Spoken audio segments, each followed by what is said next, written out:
You ever notice how the calm people in the room are the ones you can't quite figure out? Everyone else is flapping, defending themselves, explaining their point.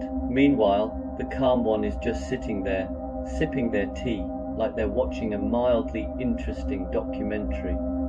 And here's the thing, calm people are the hardest to control, not because they're stubborn, not because they're cold, but because they're not volunteering their emotions for other people to play with. You can't pull their strings because they're not handing any over. Most control tactics rely on one of three things: make you angry, make you scared, or make you feel guilty. And a calm person doesn't bite, they just breathe. Infuriating. I know you try to provoke them, nothing. You try to guilt trip them, nothing. You try to flatter them, they smile, but they're not suddenly dancing for your approval. It's like trying to push a cloud. Calm isn't passivity, calm is awareness.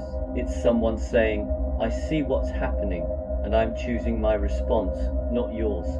That's why calm people look powerful without trying. They're not being tugged around by every passing emotion or every loud person in the room. And the best part, calm is contagious. One genuinely centered person can shift the whole atmosphere without raising their voice, without flexing, without proving a thing. They just hold their ground in a way that makes everyone else rethink theirs. So if you want to be hard to control, don't get louder, get calmer. Not fake calm where you're boiling inside, but the kind where you actually drop the drama and return to yourself. Because once you've mastered your own breath, your own pace, your own inner weather, nobody else gets to decide your forecast. And that, quietly, effortlessly, is real power.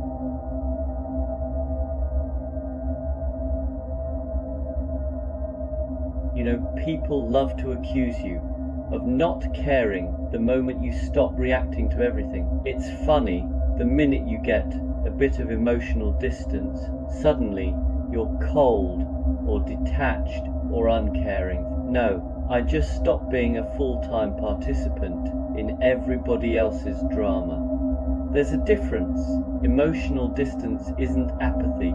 It's clarity. It's the ability to look at a situation without getting swallowed whole by it. It's choosing to respond after thinking, instead of reacting because your nervous system got ambushed.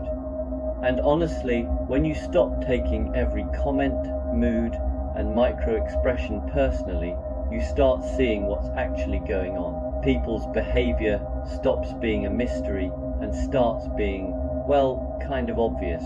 You notice patterns, you notice projections, you notice when someone's bad day has absolutely nothing to do with you. That's not apathy, that's awareness.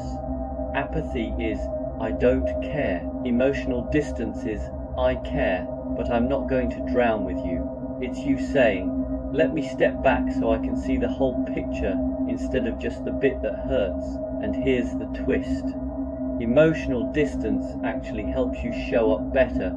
You become calmer, less reactive, harder to manipulate. You start making choices based on your values instead of the pressure of the moment. People who want you emotionally tangled won't like it. Of course, they preferred it when you were easy to sway, easy to guilt trip, easy to provoke. But clarity is a boundary in disguise. It stops the nonsense before it even starts. So next time someone says you're being distant, smile a little, because you're not withdrawing, you're just seeing clearly. And clarity is one of the most loving things you can offer yourself, even if it looks a little unavailable to people who benefited from your chaos.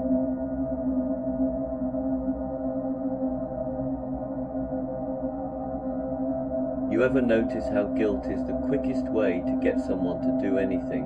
Not logic, not kindness, not even bribery. Just one well-placed, oh, I thought you cared, and suddenly you're cancelling your plans, apologising for things you didn't do, and saying yes to stuff your soul loudly voted no to. Because here's the truth, if they can guilt you, they can guide you straight to their agenda. Guilt is basically the GPS rerouting your life for someone else's convenience. And the funny thing, the people who use guilt the most are always the ones who swear they'd never manipulate anyone. They just express their feelings in a way that happens to get you right where they want you. Pure coincidence, obviously. But you know what really breaks the spell? When you finally realise that guilt is just a story someone hands you, and you don't have to buy it. You can look at it, smile politely, and say, "No, thanks, I'm full." And suddenly the guilt-powered steering wheel stops working. That's when people get confused. Wait, you're not reacting, you're not rushing to fix everything, you're not abandoning your own plans because I sighed loudly. Nope, you're retired from that job, because once you see it, you can't unsee it. Guilt isn't a compass, it's a leash. And the moment you stop wearing it, you start walking in your own direction again. So next time someone tries to steer you with guilt, just remember, you're not a taxi, you're not on hire, and you definitely don't take emotional coupons as payment. Your agenda, and the minute you honour that, their map stops being your route.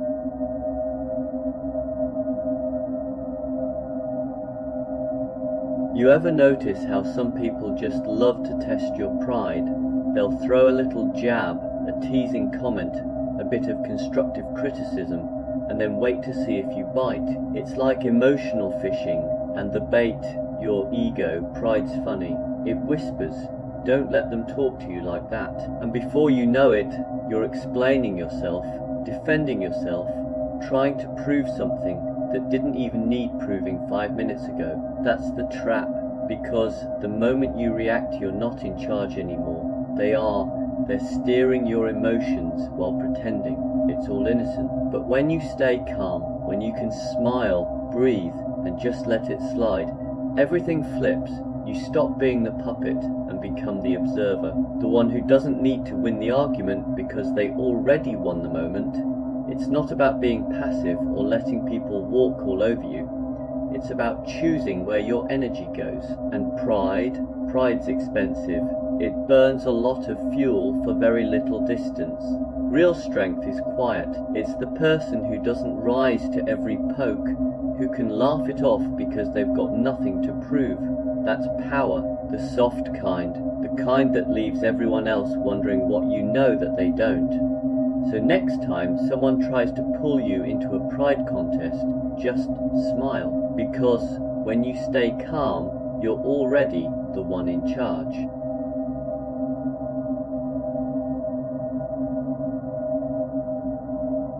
Let's be honest, most of us have done this little emotional negotiation without even realizing it. I'll feel calm as long as everyone behaves, which is adorable, really, because when has everyone ever behaved? If your peace needs perfect conditions, then it's not peace. It's a contract written by other people, and you didn't even get to read the small print. Someone says something nice, you're up. Someone says something rude, you're down. Congratulations, you're the stock market. And here's the funny part, we imagine we're in control, while letting everyone else set the weather inside our head. One person with a bad mood can wipe out your whole afternoon. One stranger's comment online, boom, internal thunderstorm. That's not peace, that's emotional Airbnb. You're renting your calm out to whoever walks by. Real peace is different. Real peace says, you can treat me however you treat me, but I choose how I show up, not in a cold robotic way. Just quietly steady, a bit like a tree that doesn't freak out every time the wind changes direction. And yes, it's a practice. You don't have to nail it. You just start noticing, I'm letting them decide the quality of my day. Do I actually want to keep doing that? Because here's the twist. Once your peace stops being conditional, people lose the ability to pull your strings. They can have their moods, their opinions, their little storms, and you don't get dragged into any of it. No bargain, no contract, no emotional fine print, just freedom, and honestly, it looks pretty good on you.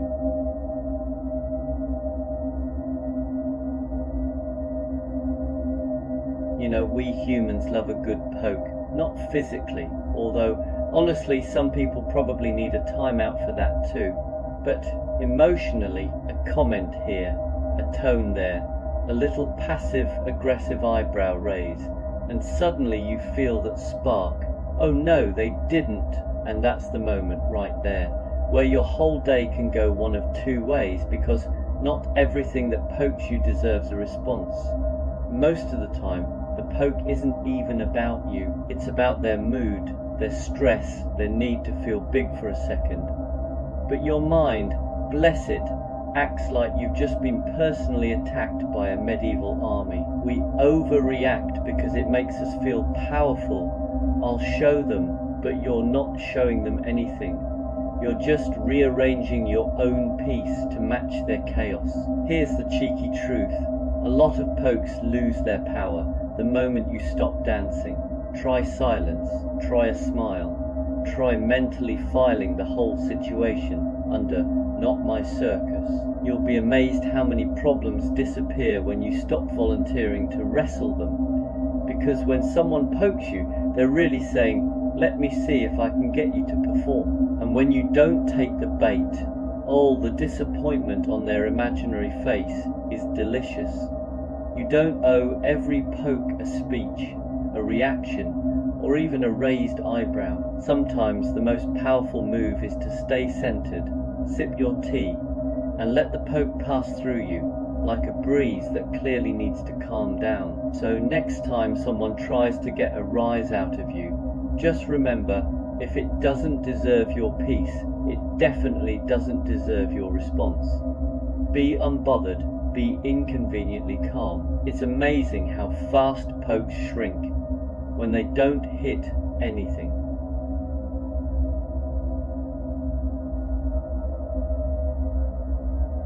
You ever notice how some people only win arguments you never actually agreed to have?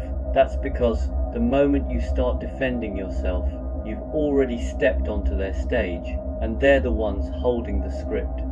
People can't twist what you don't defend. It's amazing how much drama just evaporates when you stop volunteering for debates you didn't sign up for. Someone throws a random accusation your way.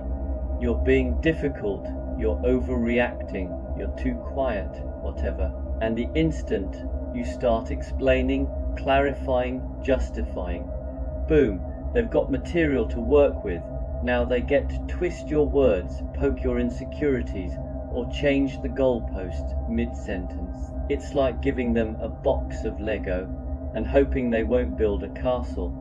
But when you don't defend yourself, when you just shrug and say, or if you say so, or even better, silence, there's nothing to twist, no fuel, no foothold. They can't grab onto you if you're not handing out handles. This isn't about being passive or weak. It's about choosing your battles and realizing most battles aren't real. They're just invitations to chaos. You don't have to RSVP. Half the time, people aren't even trying to understand you. They're just looking for a reaction so they can steer the conversation or steer you. Not giving them a defense is like unplugging the controller. They jab the buttons, nothing moves. So the next time someone tries to drag you into a tug of war, try this. Drop the rope, let them hold both ends, and figure out why it suddenly got very quiet. Because here's the secret. When you know who you are, you don't need to defend it, and people can't twist what you don't give them.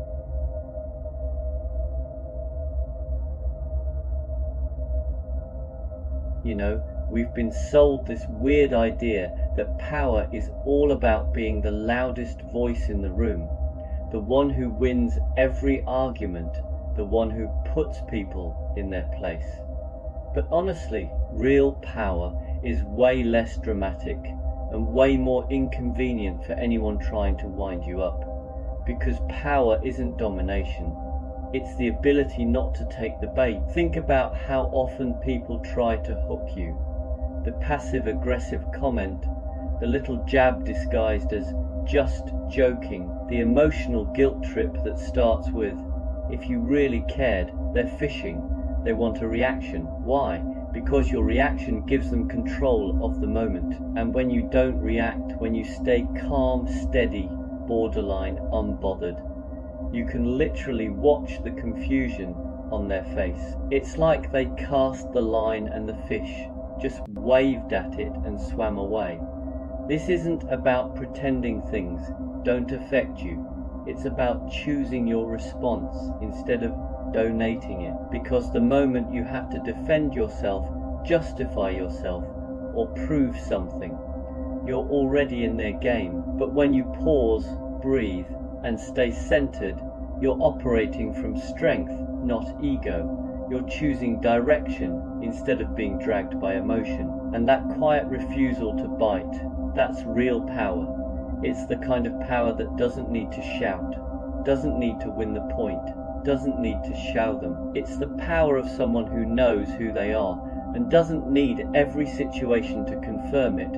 So next time someone drops bait in front of you, smile a little. Notice the hook and swim past it, because nothing says strength quite like refusing to be pulled into a story that isn't yours.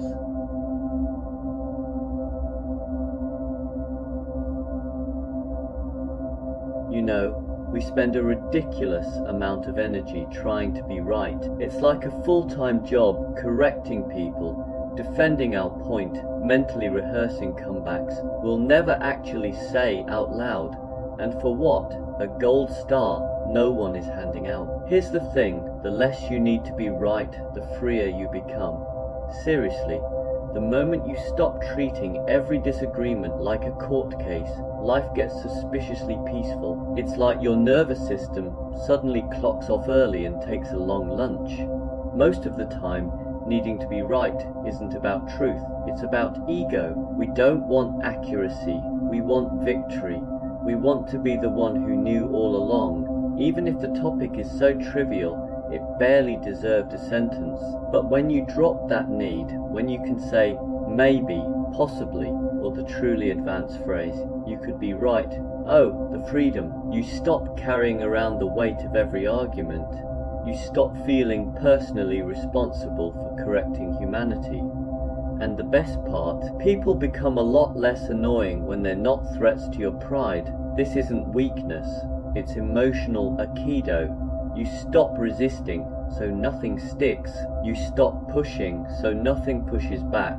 You start choosing peace over ego, clarity over noise, and connection over competition. And here's the quiet secret no one tells you. When you no longer need to be right, you actually start seeing more clearly.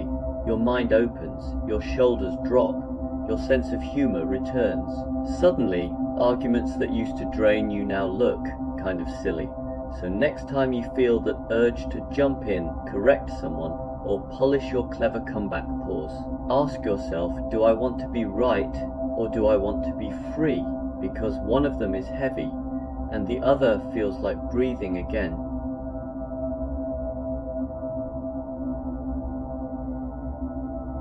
You ever notice how your ego has this megaphone it didn't ask your permission to use? It starts shouting the moment someone challenges you, ignores you, or, God forbid, misunderstands you. And suddenly, you're defending yourself, explaining yourself, proving yourself to people who weren't even listening in the first place. Here's the hard truth.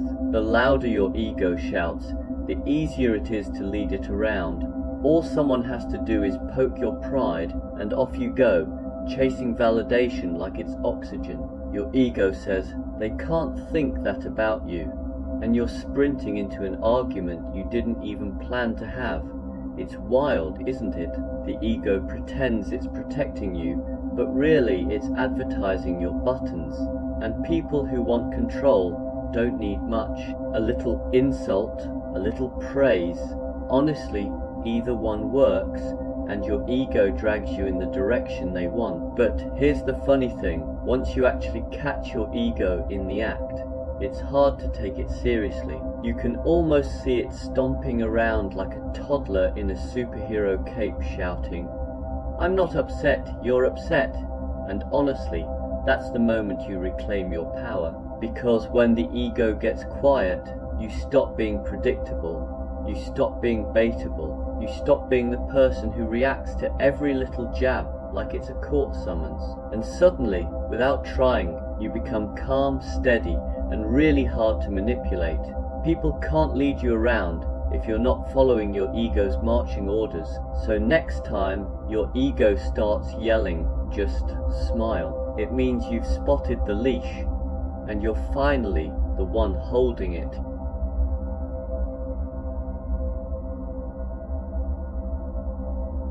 You know, people love testing your emotional buttons, a little jab here, a subtle dig there, just to see if they can make you bite. And the moment you do, congratulations, they've got you on the hook. You're offended, which means now you're reacting, defending, explaining, proving, basically doing a whole performance you never signed up for. That's why I love this idea. The one who can't be offended can't be controlled, because once you stop taking everything personally, people suddenly have no idea what to do with you. They push the button and nothing happens, and that silence, oh, it's powerful. It's like you've just cancelled their favourite television drama. Look, it's not about pretending you're above everything. It's about realising that someone else's comment doesn't have to become your emotional homework. Half the time, people say things from their own stress, insecurity, or confusion, and we're out here catching it like it's ours to carry. Why? You can just let it fall to the floor. No reaction required. When you're not easily offended, you become impossible to steer. People can't guilt, trip you, manage you, provoke you, or drag you into their story. Your calm turns into this weird superpower, like emotional Teflon. Things just don't stick. And the best part, people stop trying to control you because it becomes boring. There's no feedback loop, no drama, no gotcha, just you, with your peace, your humour, and your ability to walk away without making a scene. So yeah, be the person who smiles, shrugs, and carries on. Not because you're unbothered pretending, but because you're unbothered for real. Because once you stop letting everyone else write your reactions, you start writing your own life.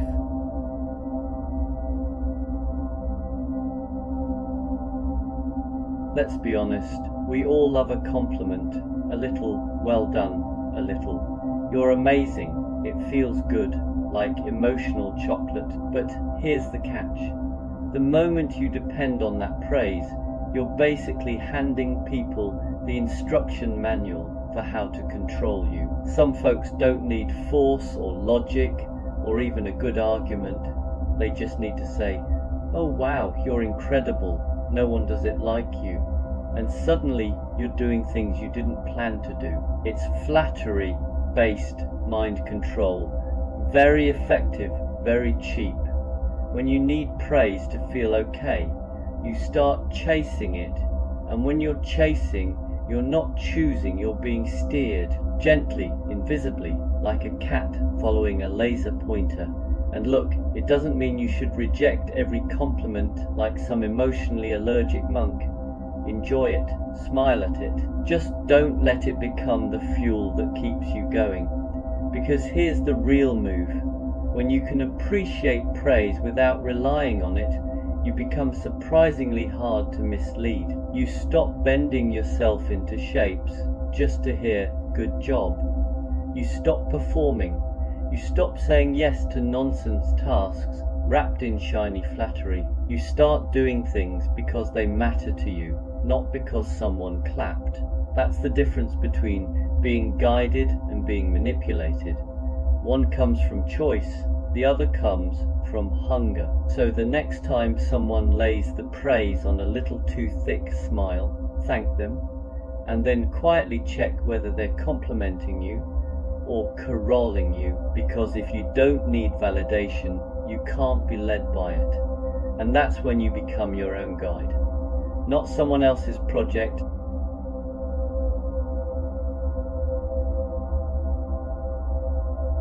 You know, we don't talk about this enough, but craving validation is honestly one of the biggest emotional traps we fall into, because the moment you start living for that little nod of approval, that well done, that I'm proud of you, that emoji reaction, you've basically handed someone the remote control to your entire mood. Think about it. If someone praises you, suddenly you're glowing. If they ignore you, mood drops. If they give you a half-hearted, yeah, nice, you're reeling, wondering what you did wrong. It's wild because you're not actually responding to reality. You're responding to your imagination of what people might be thinking. Meanwhile, half the time, they're not thinking anything. They're just hungry, tired, or scrolling. And here's the funny part. People don't even need to try to manipulate you when you're validation hungry.